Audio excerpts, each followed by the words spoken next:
Ultra League Premier Classic, let's go. This is the last time you'll be able to play ULPC before it goes away forever, so make sure you make the most of it. And my name's Fish from Pallet Town PvP. We're going to take a look at the basics of this meta, particularly with a focus on how it differs from the last ULPC that we had, which wasn't that long ago. It was only like a few weeks. So what we're going to do is we're going to link the last 5-minute meta video we did on ULPC, which has a lot of relevant information still. Some of it is out of date after these move updates, but you can check that out here.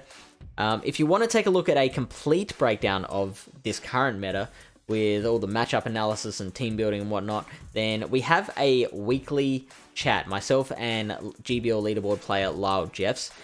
We live stream that here on YouTube every Tuesday night US time, so you can check out the link for our most recent chat here.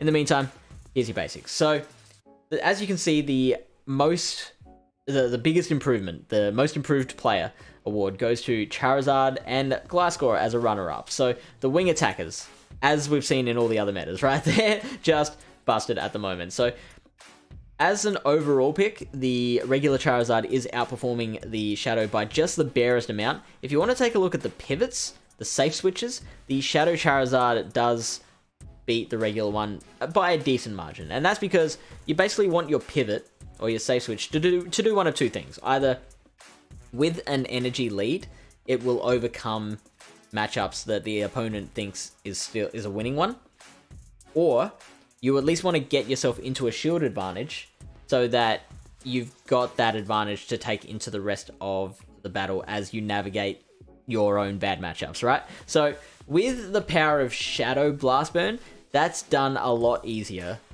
than with the regular Charizard. I hope that makes sense. So Charizard, huge improvement. This is generally a flying meta, so there's a lot of flyers that are right up the top of the meta, such as Charizard, Gliscor, Dragonite, Gyarados, Shadowed Gyarados in particular, Togekiss, which seems to be the only Charmer that has not been too busted by the Charm nerf. And you've got Honchkrow and Pidgeot down here.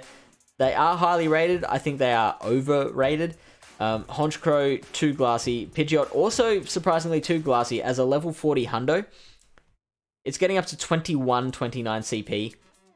And that stat product makes it actually glassier than Dragonite in this league. So I wouldn't necessarily recommend, but it doesn't take away from the point that all the flyers are going to be really, really prominent here. My favorite of all the flyers is Gyarados, right? Particularly the Shadow Gyarados, which is a bit higher up. Look at the top Pokemon here. You've got Charizard, Gliscor, Trevenant, Dragonite, Swampert, and Kommo-o. Gyarados has a ball with all of those Pokemon. Trevenant is a lot iffier a matchup. The Trevenant, I think, generally wins that, but like the Gyarados can pressure a lot with the crunch, right? Gyarados will take on all of those top picks very, very nicely. Another Pokemon that I think is underranked here is Lapras for the same reason. It can put so much pressure on all of those Pokemon with its combination of Ice Shard and Surf. Whoops, that's the wrong button to press. So what else is different? The other biggest difference between this and last season is Aurorus.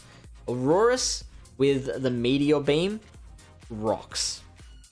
See what I did there? It does very, very similar things to Walrein. It also beats Walrein, which is highly worth consideration. But it is a little more RPS than Walrein. So Walrein makes its niche in the meta as just a safe, beautifully safe option. It can overcome a lot of bad matchups with the right, commitment of shields and energy, etc, etc, etc. Aurorus doesn't have that as much play. It still has plenty of play. It's basically the fighters are its biggest problem, of course, and also Swampert will generally beat it. So there's your downside with Aurorus, but it is still a very, very good pick. Some other things to look at. So we've talked about the Charmers.